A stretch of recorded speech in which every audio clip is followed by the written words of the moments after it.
चलिए, आज का टॉपिक है हमारा मॉडल्स ऑफ डिसीजन मेकिंग। तो सबसे पहले आता है रैशनल इकोनॉमिक मॉडल, जो कि किसने इंट्रोड्यूस किया था? Scottish economist Adam Smith. मतलब जहाँ पे इकोनॉमिक्स का नाम आ गया, समझ लो एडम स्मिथ का नाम आ गया। ठीक है। मोस्टली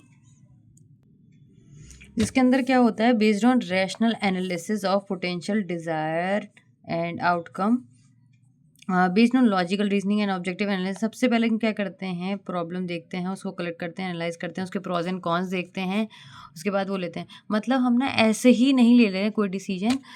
रैशनल का मतलब ही मैंने ऊपर भी लिखा है, सोच समझ कर।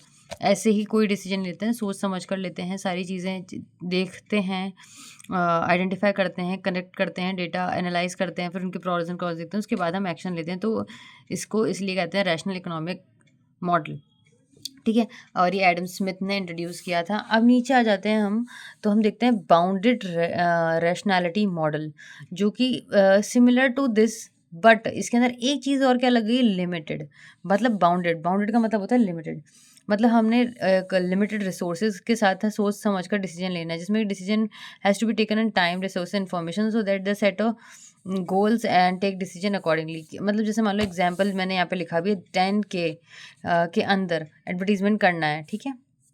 मतलब हमने यहाँ पर एक चीज़ डिसाइड क्या कर दी कि 10,000, मतलब एक लिमिट सेट कर दी, तो बाउंडेड विथ। और उसके बाद हम उसके अंदर अल्टरनेटिव देखेंगे कि यार हम इसमें कैसे खर्च करें, इसमें कैसे खर्च करें, उसके बाद हम डिसीजन लेंगे।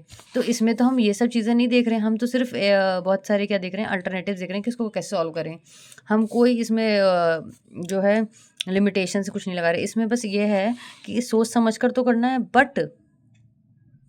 बट हमें उस लिमिटेड रिसोर्सेज, टाइम और एफर्ट्स जो भी हैं उसके अंदर ही करना है, दायरे के अंदर करना है। ठीक है।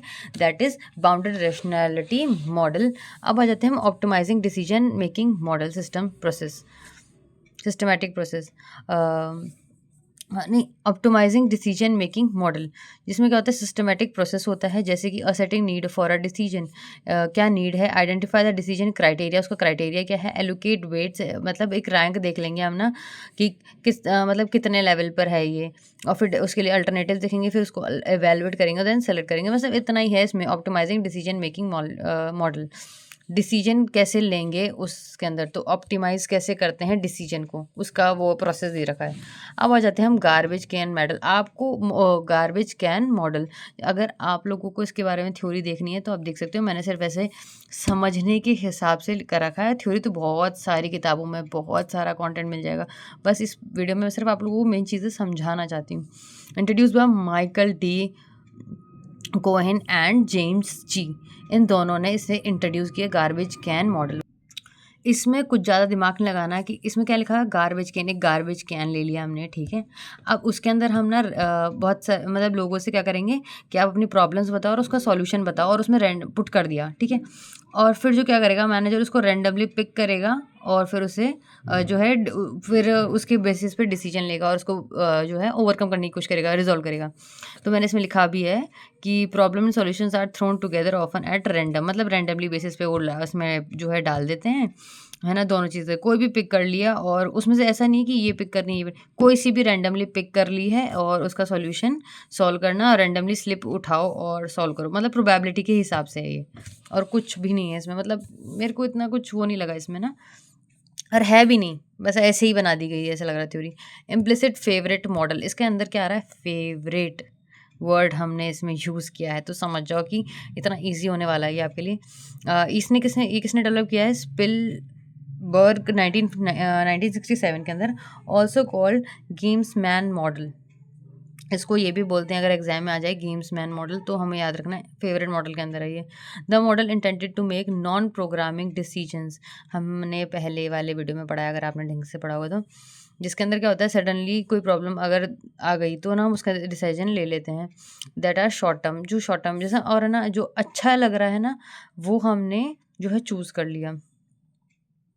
मतलब नॉन प्रोग्रामिंग भी ऐसा ही हमने पढ़ा था कि